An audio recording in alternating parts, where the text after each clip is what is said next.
Hello YouTube, this is Sam with S33 Electrical. Today we're going to talk about the IBEW versus the non-union.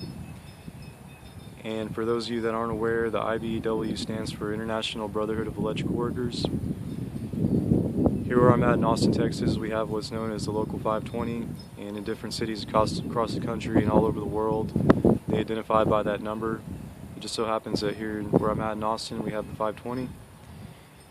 And I've gotten a few questions and comments from you guys. Some people are curious to know if I work for the union. Other people want to know is it a good idea to get started in the IBEW's apprenticeship program. And to answer those questions real quick, number one, no, I've never been affiliated with the union. I've never worked directly for the union. I've been in the electrical industry now for going on 10 years, and throughout this whole time, I've just been in the non-union sector. I will say though that every single one of my mentors has been a product of the Local 520. And to answer the question of is enrolling in the apprenticeship with the IBEW a good idea, I would say absolutely. Couldn't hurt. Now there's gonna be some differences between going to the union and going into the non-union. If you go into the union, you're gonna have a better work environment. There's gonna be more structure, more of a safety net for you. Whenever you start as an apprentice, they're gonna make sure you know what you're doing before you even start putting your hands on stuff. So you have a good opportunity there to have a safe, secure job where they're gonna teach you things, and it could work out really well in your favor. For the people that are a little bit more radical, you might look at doing it into the non-union. I'll explain that more. I got a lot to say about the non-union. I've been doing it for 10 years as a 1099 contractor, so I understand it very well. You know, if that covers the apprenticeship, but talking about making a career with the union, I think that that's a good bet for you. If you're looking at just having a job that's going to be secure for you, where you can work on having your 401k, retirement, and all the benefits and stuff like that, the union could be a good deal for you. You're definitely going to have better working conditions, better job conditions, and you're going to have more of a safety net there for you. Versus when you're in the non-union, you'll find that most of the non-union contractors that own and operate their own companies, some of them are financially illiterate, others are they're just not they're not legit, so to speak, you know what I'm saying? So you'll find out that, you know, it's real competitive with the wages. There's a lot of competition in it, and most of the guys that are even running their companies, they couldn't go 6 months without working if they wanted to. I don't really know anybody that can go 6 months without working, but you'd think, you know, someone that's running an electrical business would have that kind of capital, but it's been my experience that's not the truth.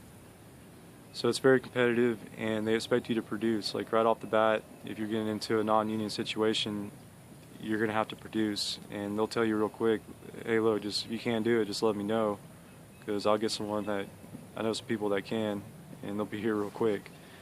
So something to think about. It's very cutthroat, and when you're working in 1099, not all non-union jobs are 1099, but the majority of them are. You can get in with some contractors who are non-union that provide a W-2 work environment, but it's actually rare. Usually in the non-union, if you're not producing, they'll let you go real fast. There's no rules, no laws that say that they can't just drop you like that. So one thing to think about, you're going to find that in a non-union situation, you're going to be exposed to different things. You're going to have an opportunity to learn more things if you're willing to endure what it takes to make it through it, to be in that environment. If you can endure that, you're going to find yourself learning more different things. You're going to have more valuable skills for later on if you are in hopes of achieving your master's and running a business. You'll have more experience from the non-union sector than you will from the union sector. Just for example, like me personally, I'm very well rounded in all commercial, residential, service, and even industrial. I've done, I've wired a movie theater. I've done a few different big restaurants. I've done a lot of office spaces and like industrial park type work, and even just small scale like commercial projects where we're just adding on to the buildings. I've done a lot of all of that. I've done service work, going in, you're fixing plugs and changing out plugs with aluminum wiring and things like that, going into houses, adding recessed cans and doing just whatever people are looking for. I've done a lot of all that, and it's all I have that experience because of the being in the non-union, being in the private sector. I think that in the union you can spend years just doing the same thing repetitively, and I think that when people leave the union and they come into the non-union, they have a hard time adapting to what it's like out in the non-union. That's not to say it's a bad deal, you know. It just depends on what you want. You really have to sit down and think about what do you want. If you're looking for a job, just a job that, you know, you can show up, work 40 hours a week, sometimes doing that you can make more than these contractors out here that are running businesses. So it just depends on what you want. If you're looking for that security, you're looking for that stability, and you don't really have the hopes and ambitions to own and operate an organization, then the union's definitely not a bad deal. Now, if you're looking for the opportunity to learn, to acquire more skills and do different things, then it's going to be in the non-union. But you just got to kind of outweigh the good with the bad. In the non-union, you're going to be exposed to more harsh work environments where you're going to need to be educated on what you need to do to protect yourself. You know, I've made video electrician's PPE gear and Take 5 and Stay Alive. You can check those out, and you need to know that stuff, especially if you're working in the non-union. So that way you're not falling off when you're 30, 45 years old because your lungs are shutting down. You know what I'm saying? So you're going to want to be smart about it. And just really ask yourself the question, like, what do I want? You know,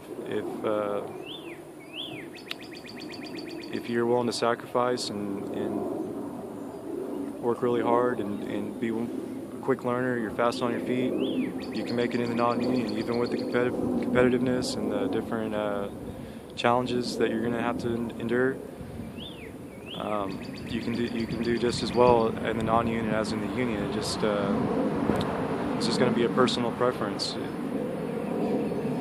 So I think that we've covered it pretty good. I want to tell you that either way you go, you're going to be fine, and it's just up for you to decide if you want to get into the residential world, service world, and you want to be more independent, go with the non-union. If you're just looking for a job where you're going to be more stable and secure, definitely go for the union. So think about that, make good choices in all areas of your life, and you'll be just fine, I guarantee it. So I think that's all I got to say on this one. If I didn't cover anything good enough, go ahead and leave me a comment, tell me your perspective. Like I said, I've been a non-union contractor my whole career. I don't know specifically what it's like. If you'd like to add something to this, feel free to leave me a comment, and we'll be back again soon. Thanks, bye.